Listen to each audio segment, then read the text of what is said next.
Hello everybody, and thank you for sharing your time with me. I'm sending this message through various different channels to reach my dear Russian friends and the Russian soldiers serving in Ukraine. I'm speaking to you today because there are things that are going on in the world that are being kept from you, terrible things that you should know about. But before I talk about the harsh realities, let me just tell you about the Russian who became my hero. In 1961, when I was 14 years old, a very good friend of mine invited me to come to Vienna and to watch the World Weightlifting Championships. I was in the audience when Yuri Petrovich Vlasov won the World Championship title, becoming the first human being to lift 200 kilograms over his head. And somehow a friend of mine got me backstage. All of a sudden there I was, a 14-year-old boy, standing in front of the strongest man in the world. I couldn't believe it. He reached out to shake my hand. I still had a boy's hand. He had this powerful man's hand that swallowed mine. But he was kind, and he smiled at me. I will never forget that day. Never. I went home and I put his photo above my bed to inspire me when I started lifting weights. My father told me to take down that picture and to find a German or an Austrian hero.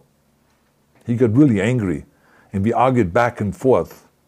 He didn't like Russians because of his experience in the Second World War. You see, he was injured at Leningrad, where the Nazi army that he was part of did vicious harm to the great city and to its brave people. But I did not take the photograph down, no, because it didn't matter to me what flag Yuri Vlasov carried. My connections to Russia didn't stop there, by the way. Oh, it actually deepened when I traveled there with bodybuilding and for my movies and met all my Russian fans.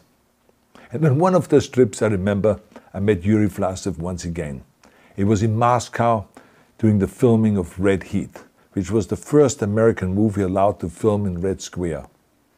Now, he and I spent the whole day together. He was so thoughtful, so kind, and so smart, and, of course, very giving. He gave me this beautiful blue coffee cup. And ever since then, I've been drinking my coffee out of every morning. Now, the reason why I'm telling you all of those things is that ever since I was 14 years old, I've had nothing but affections and respect for the people of Russia.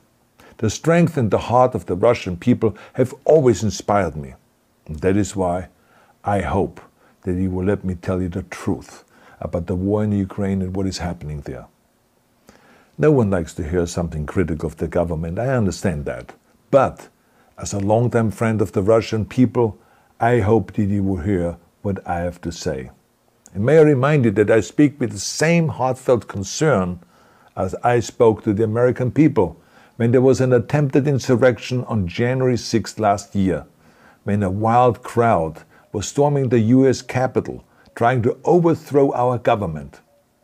You see, there are moments like this that are so wrong, and then we have to speak up. And this is exactly the same with your government. I know that your government has told you that this is a war to denazify Ukraine.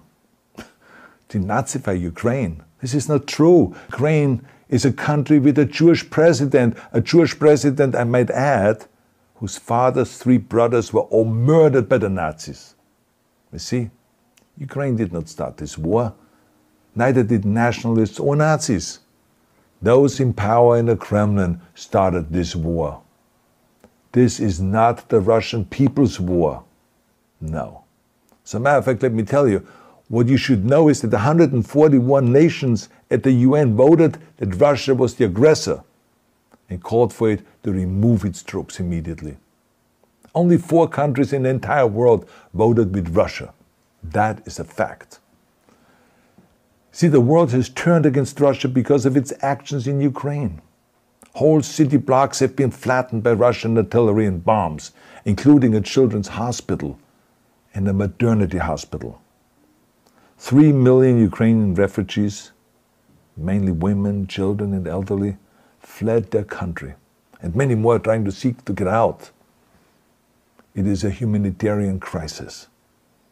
Because of its brutality, Russia is now isolated from the society of nations. You're also not being told the truth about the consequences of this war on Russia itself. I regret to tell you that thousands of Russian soldiers that have been killed. They have been caught between Ukrainians fighting for their homeland and the Russian leadership fighting for conquest. Massive amounts of Russian equipment have been destroyed or abandoned. The destruction that Russian bombs are raining down upon innocent civilians has so outraged the world that the strongest global economic sanctions ever taken have been imposed on your country. Those who don't deserve it on both sides of the war will suffer.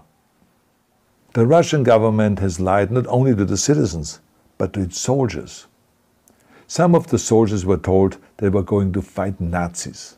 Some were told that the Ukrainian people would greet them like heroes, and some were told that they were simply going on exercise. They didn't even know that they were going into war. And some were told that they were there to protect ethnic Russians in Ukraine. None of this is true. The fact is that Russian soldiers have faced fierce resistance from the Ukrainians who want to protect their families and their country. When I see babies being pulled out of ruins, I think that I'm watching a documentary about the horrors of the Second World War, not the news of the day. Now let me tell you, when my father arrived in Leningrad, he was all pumped up on the lies of his government. And when he left Leningrad, he was broken, physically and mentally. He lived the rest of his life in pain. Pain from a broken back, pain from the shrapnel that always reminded him of these terrible years, and pain from the guilt that he felt. To the Russian soldiers listening to this broadcast, you already know much of the truth that I've been speaking. You have seen it with your own eyes.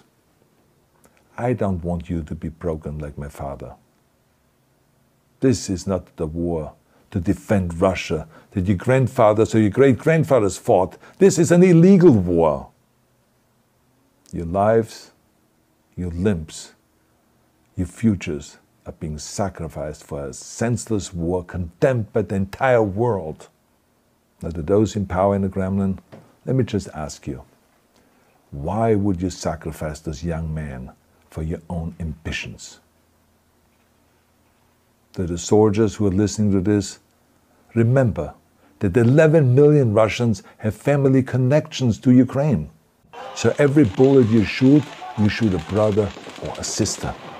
Every bomb or every shell that falls is falling not on an enemy, but on a school, or a hospital, or a home. I know that the Russian people are not aware of such things are happening. So I urge the Russian people and the Russian soldiers in Ukraine to understand the propaganda and the disinformation that you are being told. I ask you to help me spread the truth. Let your fellow Russians know the human catastrophe that is happening in Ukraine. And to President Putin I say, you started this war. You are leading this war. You can stop this war. Now, let me close with a message to all of the Russians who have been protesting on the streets against the invasion of Ukraine. The world has seen your bravery. We know that you have suffered the consequences of your courage. You have been arrested, you have been jailed, and you have been beaten. You are my new heroes. You have the strength of Yuri Petrovich Vlasov. You have the true heart of Russia.